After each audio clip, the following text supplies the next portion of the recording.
This is the Louie T Network.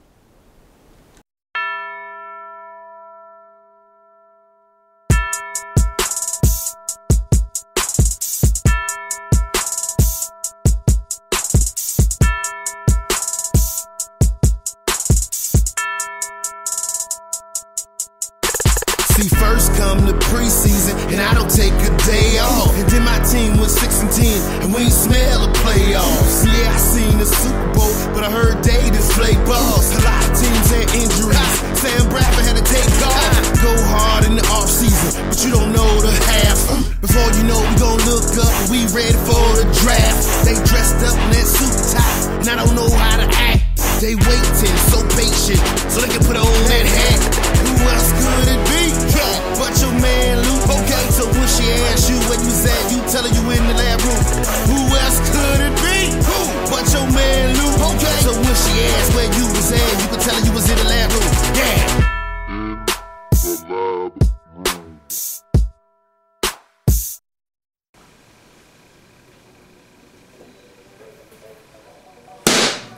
Hey yo, who else could it be? Me, your Louie T. Welcome. You are in the lab room, week number 5 in the National Football League.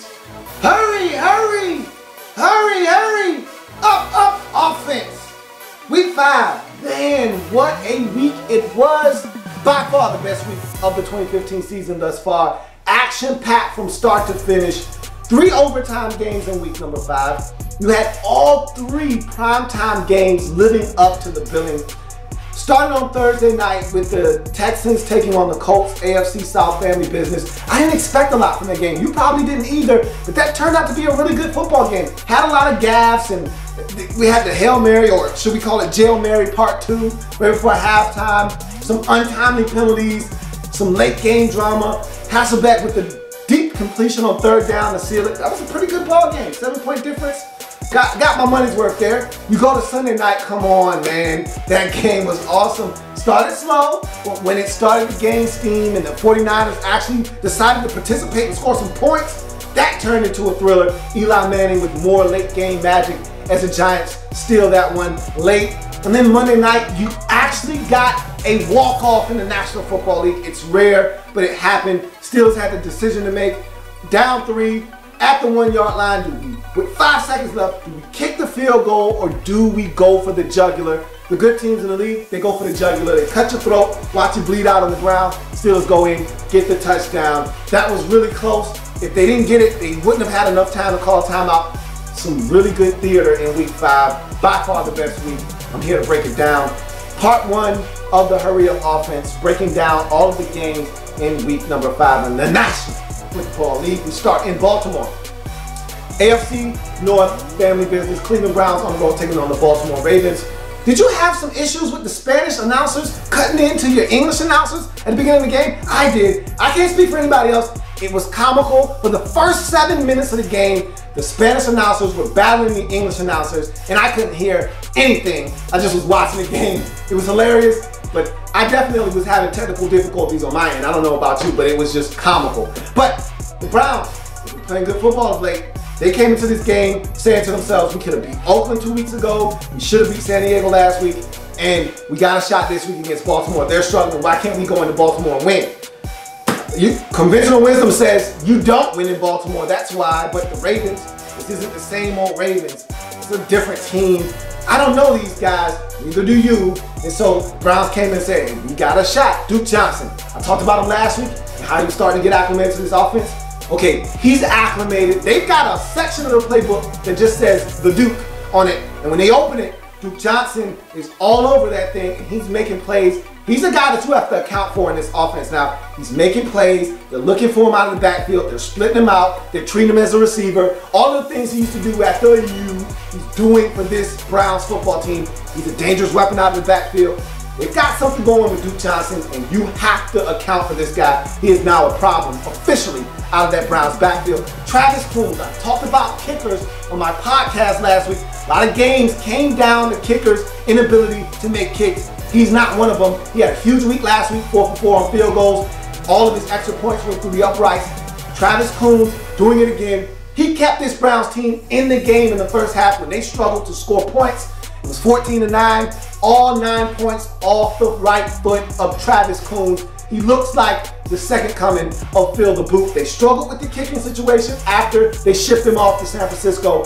Looks like they may have found his replacement in Travis Coons. He looks the part. Josh McCown, I've talked about him in his steady hand since he's come back. And I'm one of those guys that wants to see Johnny two-time get a chance. But if Josh McCown continues to play this way, I can't do anything. I can't tell them to sit this man down. He looks more like the 2013 Bears version than the 2014 Tampa Bay version right now. Playing outstanding football. And outside of that interception late in the ball game against the Raiders to Charles Woodson, this guy's been playing phenomenal football. Last week he was outstanding. They did not lose that game because of him. That is for certain. And this week, much of the same. Outstanding ball game. Managed it well. Used his legs. And sometimes you forget he's got wheels. Like on that possession, 13 plays, 75 yards. Ended with a 10-yard Josh McCown scamper for a touchdown. He can show off the wheels when necessary. This guy kept his ball club in the game, and he made plays when they were there to be made. Gary Barnidge.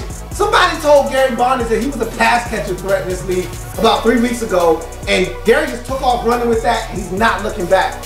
Over 100 yards against the Raiders, followed that up with another big performance against the Chargers, and another 300-yard performance in a row.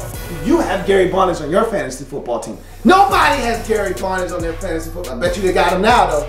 Bet you he's the guy that they're making a household name out of now. But Gary Barnidge, 8 catches, $160, and that phenomenal catch. Did you see that? I'm pretty sure you've seen it by now because it's all over any media outlet as one of the plays of the week.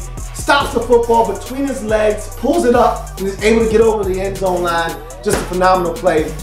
But that's what he's been doing. If you saw the catch last week against San Diego, the diving stab down to the 1-yard line, that's what Gary Barnidge has been doing for this offense. This guy's a weapon now. Adding Duke Johnson, they're getting contributions from Isaiah Crowell out of the backfield.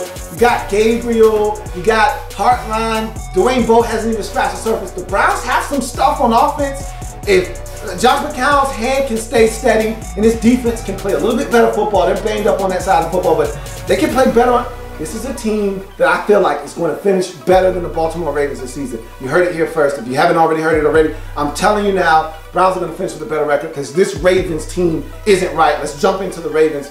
Jeremy Ross, making his presence felt early with his Ravens team, had a nice catch on the first possession. And I always thought that I liked Jeremy Ross ever since he entered the league. And if I'm not mistaken, he first got a crack with Green Bay, but I remember him with the Lions being a dynamic return man. I can't fathom why this guy didn't have work already with another team and why he was just sitting there riding away on the Ravens practice squad. Just makes sense to me, but he can help someone's team on special teams, and he was actually helping the Ravens because they're so decimated at the receiver position. He's actually helping them at receiver as well. Thought he came in, helped them out, and they were able to get a touchdown on the opening possession. And it really looked like the Ravens were going to hit their stride in this game and maybe start turning. That game last week against the Steelers, maybe that was the game that they needed to rev the engines up and get it going and turn this thing around. We're not used to seeing John Harbaugh and Joe Flacco struggle like this, so I'm thinking to myself, this is exactly what they need. After that dramatic win on the road versus the Steelers, you get the Browns at the crib. The Browns never beat you at the crib, and they jump out to a 14-9 lead at halftime, come out and extend that lead to 21-9. At that point, I'm saying to myself, we got these boys. We got them right where you want them, right in the Ravens' nest. Finish them. The old Ravens would have did that. This version of the Ravens don't have that capability.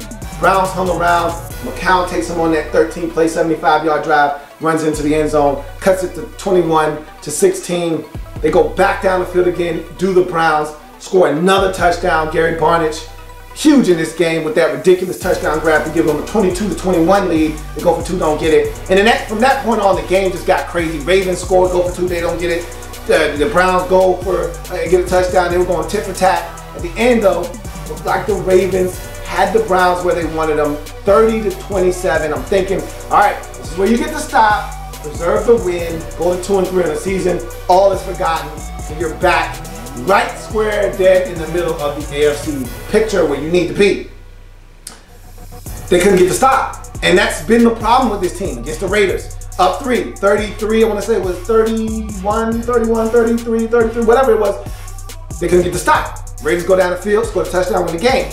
That's been the problem with this team. They can't get the stop when they needed to win the football game. They couldn't get the stop here to preserve the win. They get the field goal to the Browns, send it to overtime, get the stop, they get the football, they get the field goal, they win the game 33-30, go to 2-3 on the season, and for all intents and purposes, gives themselves a chance. And again, they've been in every ball game the last 3 weeks so far. So they could easily spin this and say, hey, guys, we played good enough to be 3-2, 4-1 on the season. Okay, we've been in every ball game, had a shot. We just got to start winning these games. And this is going to give them confidence right here, beating a team like the Ravens on the road. For the Ravens, you're 1-4 now. This is going to be a bad season, okay? It's going to get a lot worse too, because there's so many injuries, so many bodies coming in and out of this lineup, and it's going to be a lot worse, okay? I think their running back, Justin Forsett, suffered an ankle injury in this game. Don't know how severe that is. He may not miss any time. He may miss 2 or 3 weeks. Who knows? This team can't afford for him to be out, though. They've got running back depth, but this team is in so much trouble right now. It's not even funny. I don't think this is going to get any better this season. Could they win 4 or 5 games this year? Could you actually see a John Harbaugh, Joe Flacco team winning 5 games? It could happen. Doesn't look good. 33-30. Browns go to 2-3 in the season. Ravens drop to 1-4 on the season. You go to the next matchup. Buffalo at Tennessee, and I thought this was going to be an intriguing matchup.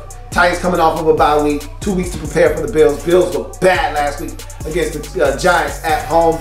They're missing a lot of skilled players. They had to go out on the street this week and go get Boom Herring and Denarius Moore to come in and fill in at some key spots for them. So they are struggling, all the Bills, with injuries, and they just didn't look like themselves last week. Athletic defensive tackles in this game. I wanted to mention that before I actually jumped into the breakdown, because I saw Kyle Williams run down Marcus Mariota with an angle and stop him from picking up a first down. It was amazing to see a 300-pounder. That's the league now, man. Guys can run at 320 pounds. Guys are running.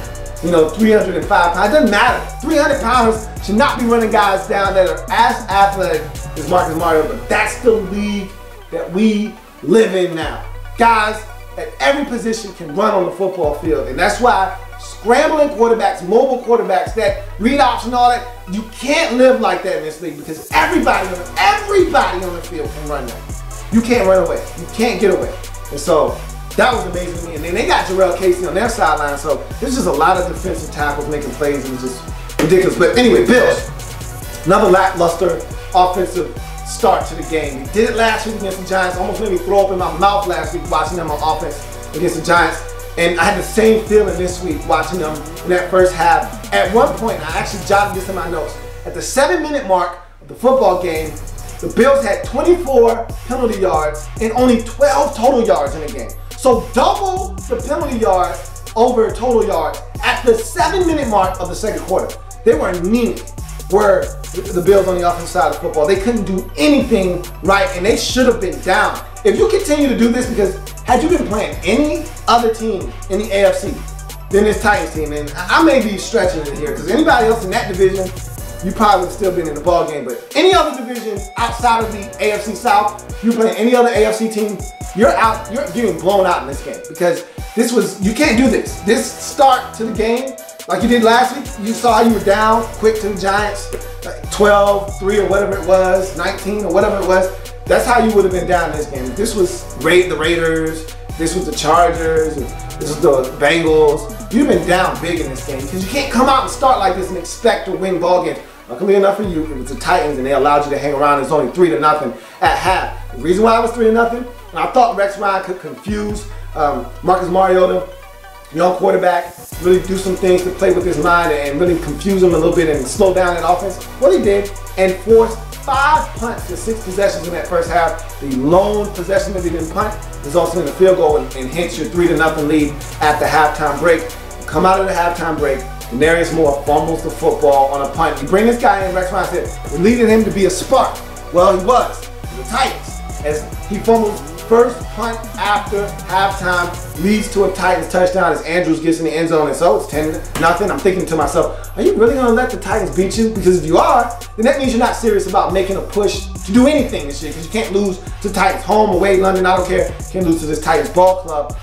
And then TNT comes alive. He comes alive, starts using his legs late in the third quarter, takes the team down the field. No one else wants to help. I gotta do it myself. So that's what he did. Used his legs, 22-yard touchdown. And really, he accounted for just about all the yards on that possession with his legs. Made some big plays, got in the end zone, cut it to 10-7 as we head to the fourth quarter. And then that's when things started to heat up. And the Titans have an issue with this. They give up big plays on 3rd and long. They did it against the Colts 2 weeks ago. Colts were in some really bad 3rd and long situations, and this Titans team let them off the hook. And they gave up touchdowns. They didn't just give up big plays. They gave up a big deep ball to T.Y. hit him down to the 1-yard line. They gave up a touchdown on another 3rd and long to Dorsett, the rookie. They struggled on 3rd and infinity this season, and they did it again. The Bills backed up deep in their own territory. They let Tyrod Taylor, TNT, scramble for about 23 on 3rd and 21. And to make matters worse, Zach Brown yanks him down by the horse collar, tacks on 15 more, gives them a huge breathing room situation, and gives them some great field position after that, because you pick up 23, you tack on 15, that's 38 yards on one play. We're talking about midfield now, past midfield into Titans territory. He had to leave the game for a play because he injured his ankle on that Zach Brown tackle, but he came back in, throws a beautiful deep ball to 7-11, Chris Hogan down to about the 5-yard line. If I'm the Bills, I'm not running any trickeration with my quarterback that involves him getting hit, but they actually did. He gets hit, but the next play, 3rd down, finds Chris Hogan 7-11. Why is he 7-11? Always open, catches it for a touchdown, gives the Bills a 14-13 lead, and then they seal the deal with a Gilmore interception. Beautiful play, and that's one of those situations where Marcus Mariota thought his receiver was open. He looked open. I don't blame him for making that throw. Gilmore comes off of his receiver, makes a beautiful play. Hey, hats off to Gilmore for making a heady play. That's a play that a guy that's been in the league for 3 years makes, and that's why he came over.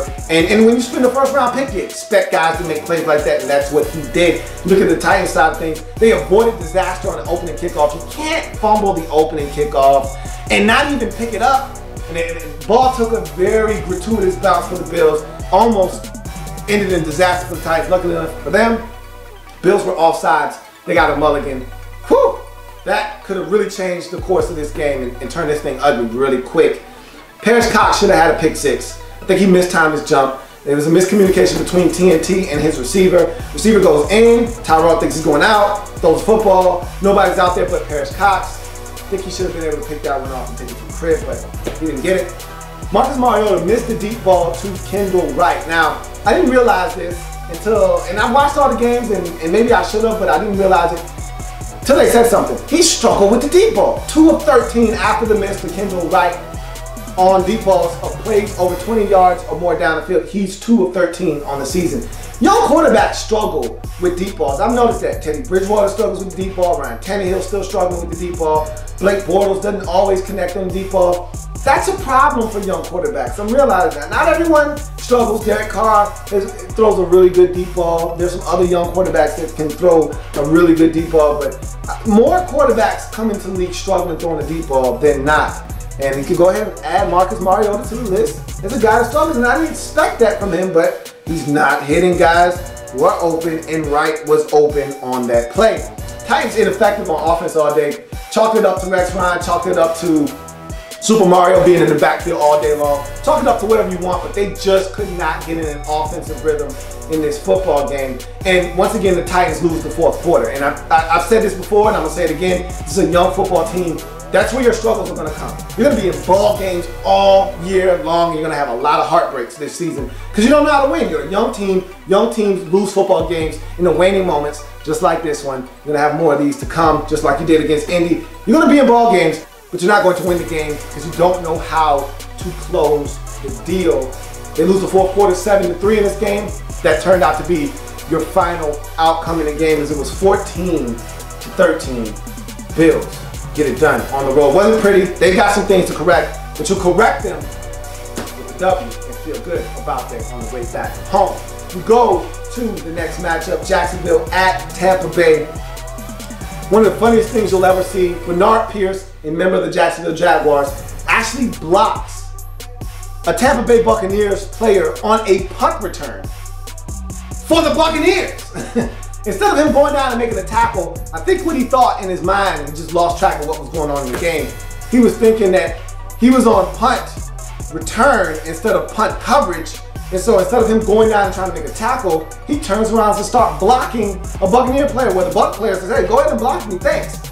And it actually turned out to be a big return for Rainey on the play, which is just mind-blowing. But when you're the Jaguars, things like that happen to you.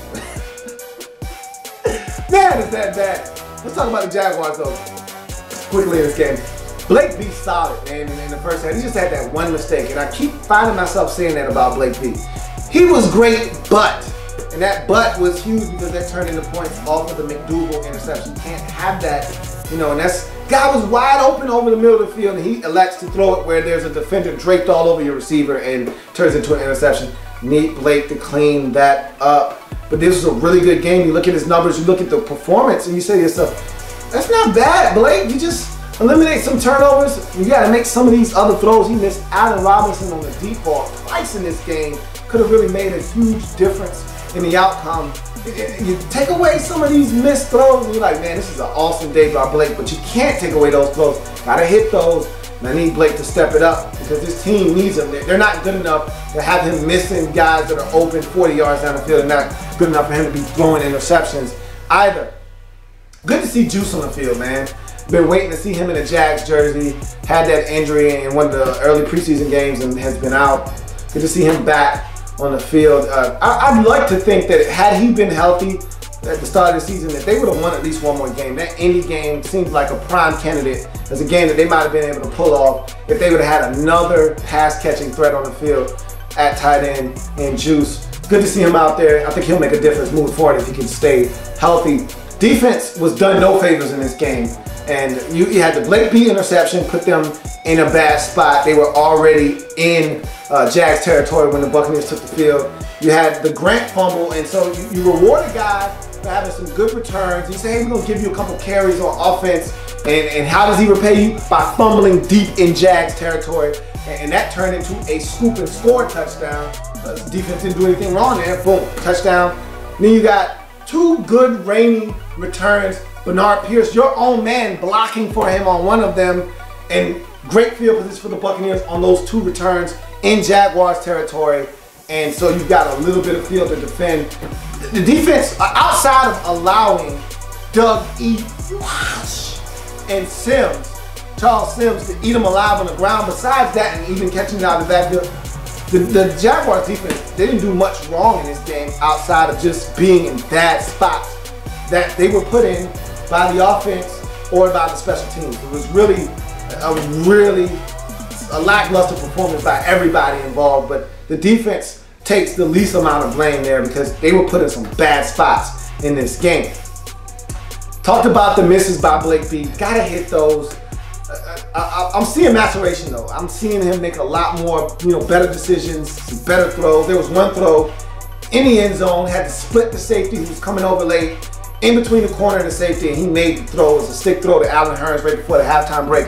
That's as good as it gets, folks, okay? He's making strides. I just need him to cut out the bad throws and hit those deep balls. And we're talking about a different ball game here in Tampa Bay. But we move on to the Buccaneers. 6 sacks of Blake Bortles.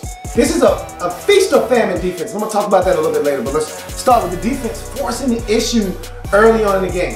Where are you getting these guys from? Who the hell is Howard Jones?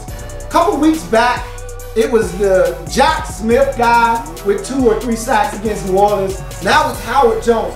Who the hell is Howard Jones and why is he getting 2 sacks? Buccaneers just showing up with random guys and they're just getting 2 sacks every goddamn game. It seems like it's crazy. And then you get the McDougal interception that sets you up in some great field position. This defense really started out the game hot, doing some things to affect the Jaguars and giving themselves a chance early in this ball game. Buccaneers jumped on top of the Jaguars 20-6 because of those turnovers and the quick start. They were able to jump out to a lead. They did blow that lead, but they ultimately, when you force a team to have to come back from that far down. They expend a lot of energy. They were able to use that against them and jump back in front of them and run away with this football game. Guess who's Bizak? Doug E. Frosh. And my man Reed has told me time and time again, hey man, he's back. And I saw it for myself, but this was the game where I said, all right, yeah, you really back, man. Doug E. Frosh is ready to take over the load, and they need to turn around and hand it to him, hand it to Charles Sims, throw it to him, throw it to Charles Sims, take some of this pressure off of Jameis. Don't make Jameis go out there and throw the football 35 times because you're asking for 3 interceptions. You turn around, you hand it off to Doug E. Frosh, to Charles Sims, you throw it to these guys out of the backfield, you sprinkle in some V-Jacks, you sprinkle in some Mikey, and all of a sudden this offense looks like a well-oiled machine. The blueprint is here. Hand it off, go play action fake, and then push it down the field. And you saw it in this game, what this offense can be when it's a well-oiled machine. Rainey was stellar on returns. And I talked about Rainey being really good on returns against the Texans, just hold on to the ball. But he held on to the ball, and this guy's dynamic. When he gets the football in his hands on returns, he's a guy that can change field position really quick. And he did it in this game.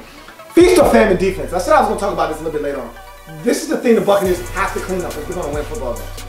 This defense is a feast or famine defense. Either they're feasting off of another team's mistakes. And they did that in this game, and we've seen them do that against New Orleans, and they've done that in some games, and the ones that they've won, they feasted off turnovers. But the problem is they're a feast or famine defense. When they don't get those turnovers, like they didn't against Tennessee, when they don't get those turnovers, they're a team that can be in some really big trouble because they're giving up big plays, they're giving up chunk plays. They should have won this game by 3 touchdowns. But the reason they didn't win this game by 3 touchdowns, the reason why Buccaneers fans were forced to sweat late in this ball game, even though they had this game by 14 points, is because on 4th and forever, they give up a 60-yard catch and run to Allen Hurns to set up a touchdown that cut it to 38-31, which forced them to have to recover an onside kick. That's why, because they're giving up big plays. Blake Bortles had a field day in this game. He shredded the defense. Guys were open. He missed Allen Robinson on a couple of deep balls behind the defense.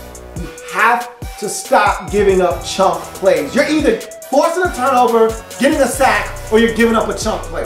That's what it seems like right now in Tampa. And until you bridge that gap and you're not giving up chunk plays and you're not being gashed down the field, you're going to be in ball games like this, or you're going to be giving up a boatload of points and you're not going to be able to keep up because your quarterback is turning the football over, because your running back is fumbling. And Doug E. Fresh did put it on the ground in this game, but luckily enough for you, you recovered. You have to stop giving up chunk plays. Those get you killed in the National Football League. And you gave up chunk plays in this game, and that's why this game was so much closer than it really should have been. You get the win 38-31. Feel good about yourself.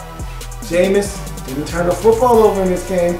If you can limit his exposure to the defense, you're going to see more results like this. But if you keep dropping him back and having him throw it too many times, and you don't simplify the offense for him, you're going to run into some mistakes. You're going to run into some losses. This is a good win at home, 38-31. Scored some points, 38. What's the last time you scored 38 points? Huh? You don't even know the answer to that. That's some good points right there. But you can't give up 31. That's a problem. But you got the win. You go to 2-3 on the season. Feel good about that. Feel good about that if you're the Buccaneers. For the Jags, this was one you could have got. Yeah, I know you feel like you let one slip through your fingers. But you got to play better defense than this. Your defense was atrocious in this game, and it's because you put them in bad positions with turnovers and with short fields on special teams. There's a lot wrong fundamentally. And when you got guys on your own team blocking for the wrong team, you've got some fundamental issues on your football team if you are the Jacksonville Jaguars, who are now 1-4 on the season. We move on to the next matchup. The St. Louis Rams at the Green Bay Packers. I thought this was going to be a fun game because Aaron Rodgers had a streak going, no turnovers at home. This is an opportunistic Rams defense. If you make a mistake, they're going to make you pay for a mistake. Rodgers made some mistakes in this game. Unfortunately, Rams couldn't make him pay for those mistakes. They made him pay with turnovers, but they didn't put those points on the scoreboard. And that's where it mattered most. St. Louis Rams, out of sync offensively early in this game. They had a delayed game penalty. They had to call another timeout to avoid another delayed game penalty. And then Nicholas Foles threw 2 early interceptions, one of which went to the crib. And my man, Quentin Rollins, who I said is going to be a stud in this league. If you watch the tape on him coming out of college, out of Miami of Ohio, you said to yourself, man, how is this guy not going to be a stud? You saw a lot of that in this game. 2 interceptions for the young kid. I'm telling you right now, that guy's going to be a stud. But just a bad start to the game for the Rams. And you're on the road against Aaron Rodgers in Lambeau Field. You can't make these type of mistakes and expect to win. You just can't. Todd Gurley is legit, man. Don't call him Gurley. He's a man. Boy, is that guy legit or what, man? 30 carries, buck 59, and there was one possession, the one that you scored your only touchdown of the game on, where you literally turned around and handed the football to Todd Gurley on every single snap. It was ridiculous. The Packers knew it was coming. They still couldn't stop that man. That's a grown man right there.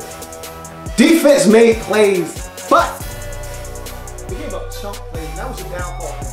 The defense forced 3 Aaron Rodgers turnovers. Where they do that at? We'll talk about that a little bit later on when we get to Green Bay, but this Rams defense was flying around making plays. Problem is, they gave up some big plays early in the game. Ty Montgomery.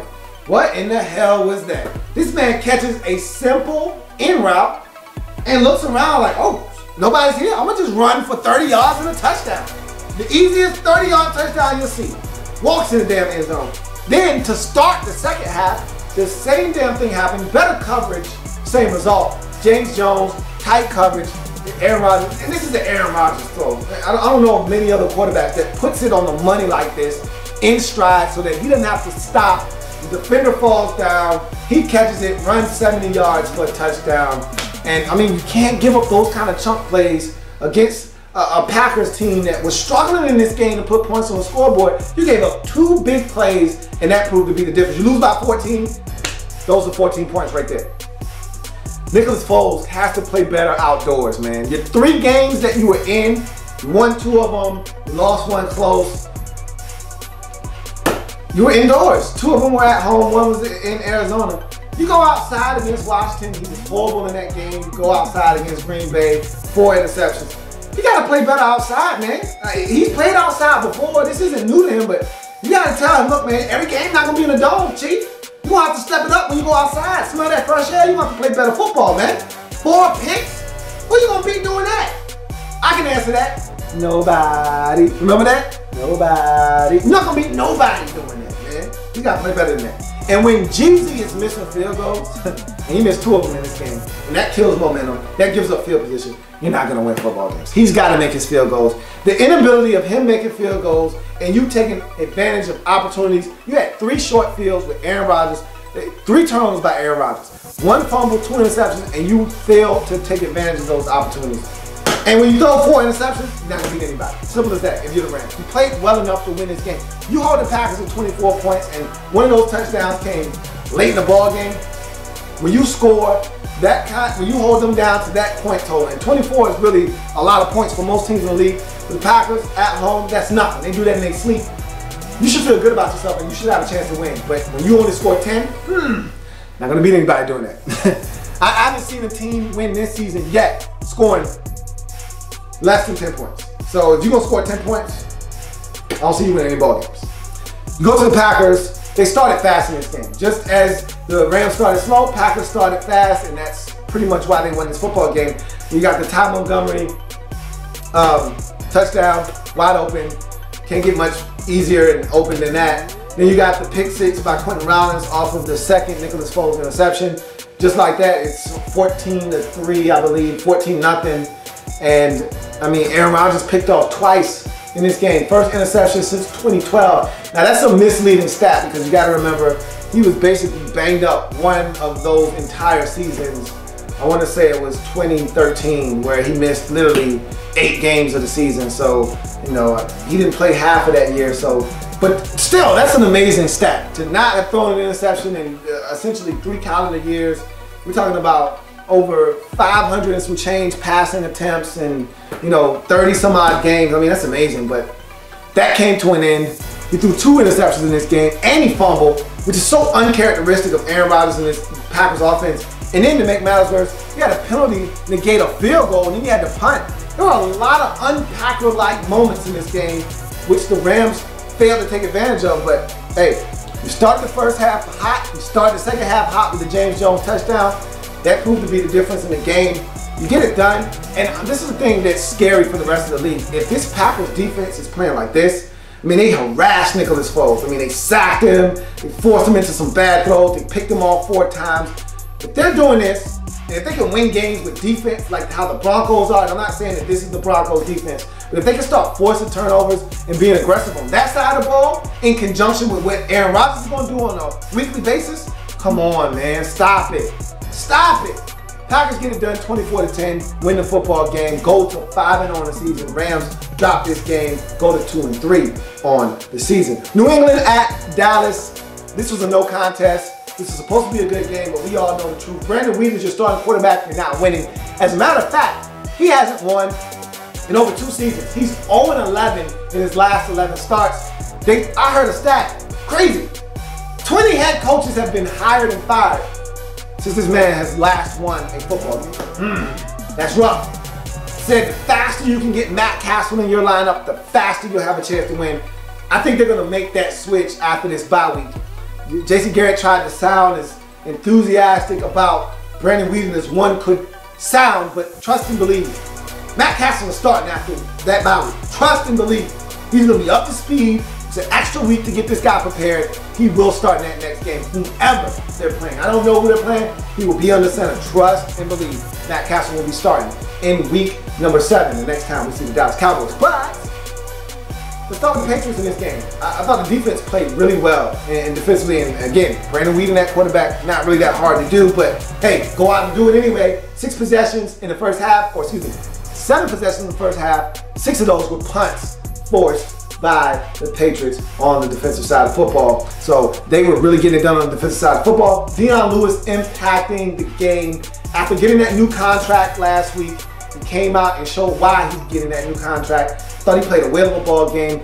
Really did some big things. Got in the end zone, made guys miss. It's what Dion Lewis does for this Patriots offense. He's going to be a weapon for Brady and company in New England. Patriots running the pick and roll to perfection in this game. A lot of picks.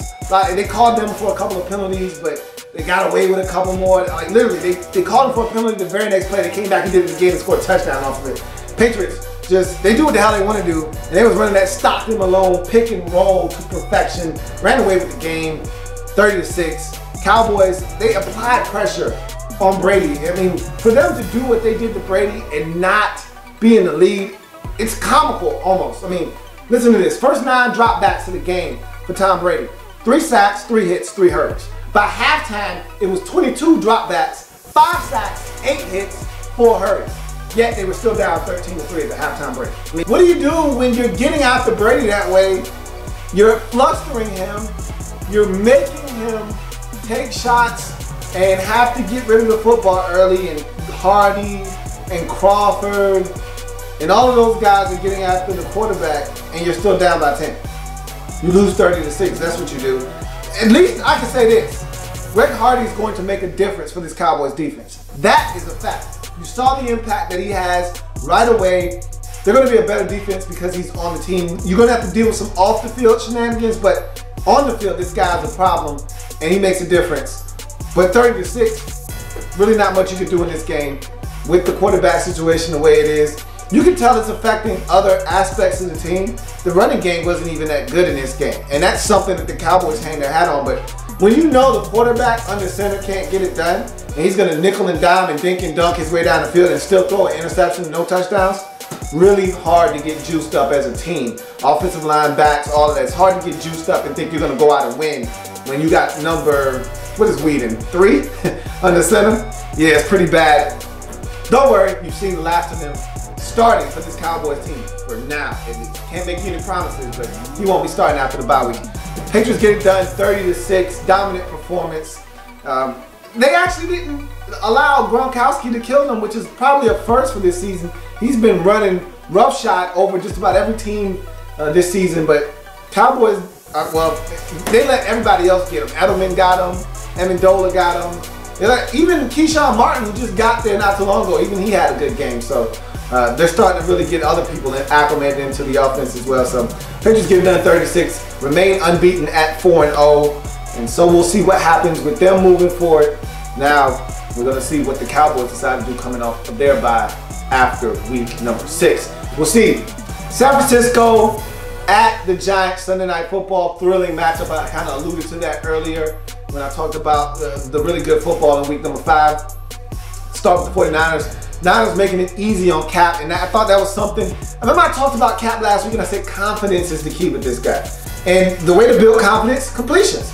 The way to get easy completions, short throws, they threw a couple of hitches to Ellington to start the game. Bruce Ellington was able to catch it, make some people miss and get up the field. And you know, those are the type of things you need to do just to kind of build confidence, let him see some guys catch the football.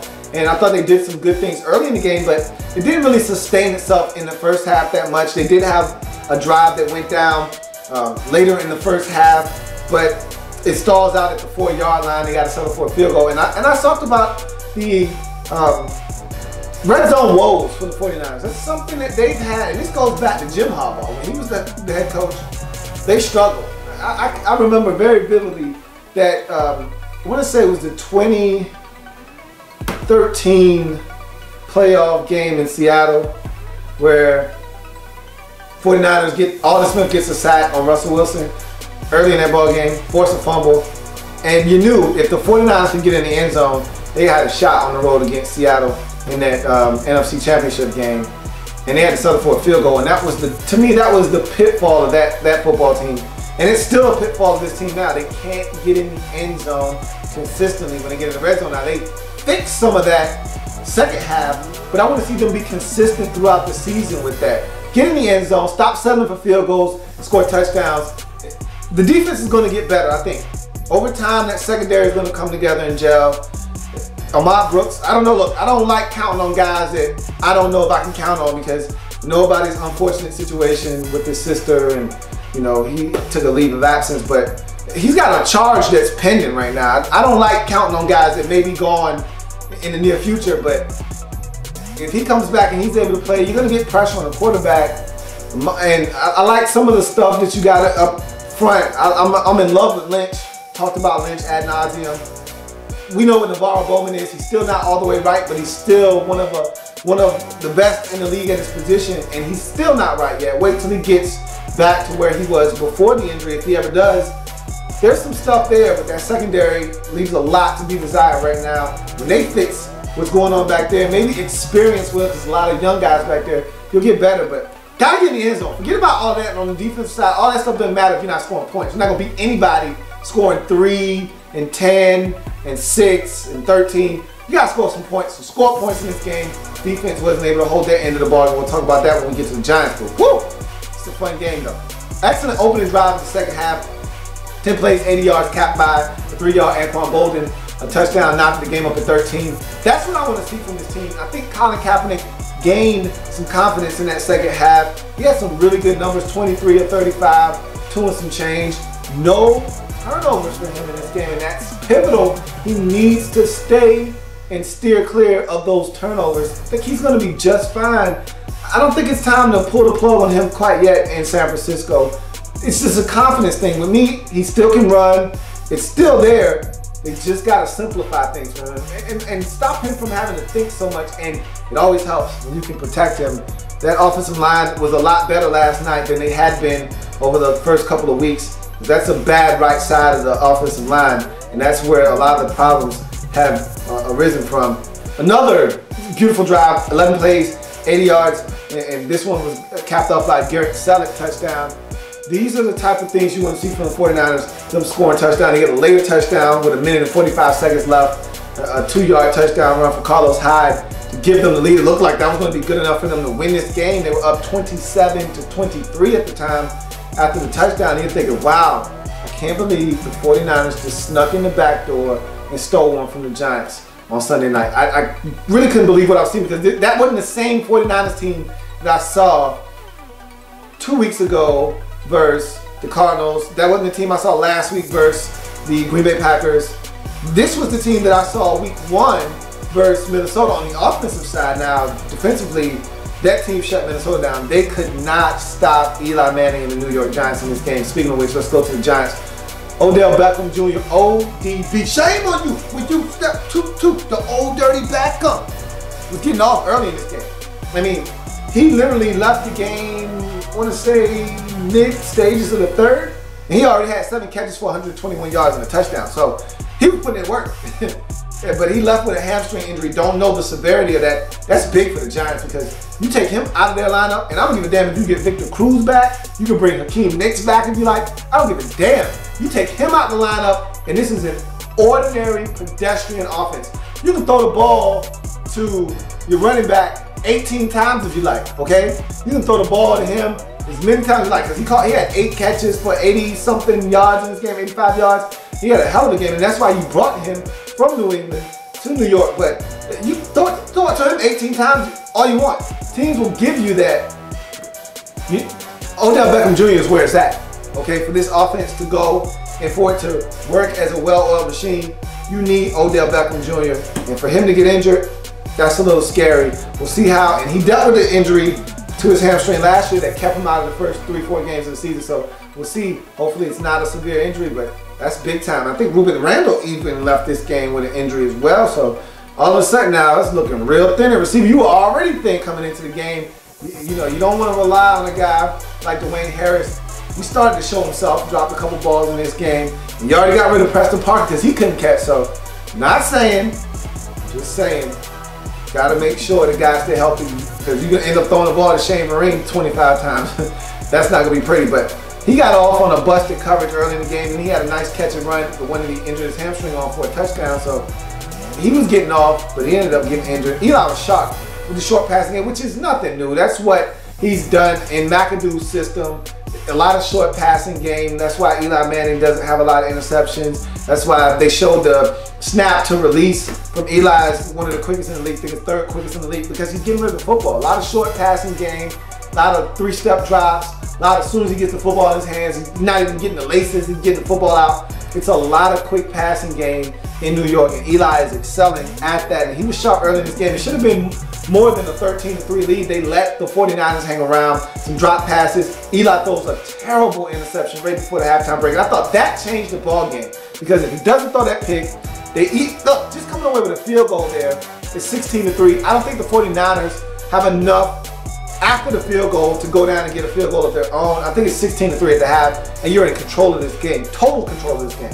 Instead, you give them momentum, you throw that pick, it's 13-3, they get the interception, they feel good about themselves, they go down the field, get a field goal of their own, make it 13-6 right before the half, come out of the halftime break, go right down the field, get a touchdown, tied up at 13, and just like that, you got a different ball game. So Eli, and he hasn't been doing that this year, but that was a really costly mistake by Eli Manning early in the second half. But he was so clutch in this game though. I don't want to harp on that one interception because it did change the game, but 41 of 54? Are you kidding me? What are we talking about? What is that, like 80% passing right there? I mean, that completion percentage is absurd for 54 passes, 441 yards. Wowzers. I mean, Eli was putting in work, man. Good gracious sake, he was putting in work. And that last drive is typical Eli. And I actually said something on my podcast about Eli versus Peyton late in the game, and you should check it out. But you see why right here. Eli Manning is clutch. We love to dismiss Eli Manning when we start talking about best quarterbacks in the league. This guy's got 2 Super Bowl rings, in case you forgot. All right? Got one of the best comebacks in the Super Bowl with the David Tyree catch and taking them down and beating the immortal Patriots. Those guys were going to be undefeated. And Eli did that. Eli Manning did that. Eli Manning is clutch. He may have that goofy look on his face. He may make some boneheaded decisions sometimes, like the one right before the half. When the game's on the line, Eli turns it up and turns into a different guy. Stone face, ice cold water in the veins. Dude is unflappable with the game on the line. You saw it in this game. Finds Larry Donnell for the touchdown to take the lead and win the game 30-27. Valiant effort by the 49ers. That's what I want to see more of from this football team. I think they've got enough talent to be competitive and steal some games that they have no business stealing. I love Jim Tomsula. I love his energy on the sidelines. I think this team loves Jim Tomsula. They just got to start playing better football from start to finish. They started slow in this game. I think the slow start cost them later on in the game. That was really good stuff from the 49ers. Now they just got to finish. They had this game. They just got to finish. For the Giants, that's 3 straight wins. They look good. Those injuries are going to be big. They're on Monday night versus the Eagles next week. big divisional game on the road. You better hope you got Odell Beckham Jr. You better hope Ruben Randall can go. And it'd be nice to get Victor Cruz. Victor Cruz! Still waiting on Victor Cruz. Still waiting on Victor Cruz. Let's see if he comes back. Gonna need some weapons out there for Eli. He won't throw for 441 yards without one of those guys in the lineup. If any one of those guys is not in the lineup, he's not throwing for 441 yards. Not this week. And the Eagles, they're not the greatest defense in the world. They can be had. However, you will not see that type of production, especially if Odell Beckham Jr. does not play. But 30-27, Giants get it done. They're now 3-2 on the season and lead the NFC East by their lonesome sole possession of first place. But don't look. Everyone's right behind you at 2-3. So one slip up, one false move next week against the Eagles on the road, and you could be down in second, third, possibly even fourth place. Nah, you can't go that low because you beat the Redskins. So you can't drop any lower than third, but you could be in third place conceivably with a loss. So we'll see what happens next week for the San Francisco 49ers. Tough loss. You're 1-4 now. You just got to find a way to win ball games. I want to see this type of effort from you moving forward and seeing if you can kind of play with that kind of consistency moving forward. You might be able to win some ball games. We'll see. But that's going to do it for part one of the hurry, up. There's plenty more where that came from. While you're here, subscribe to the channel.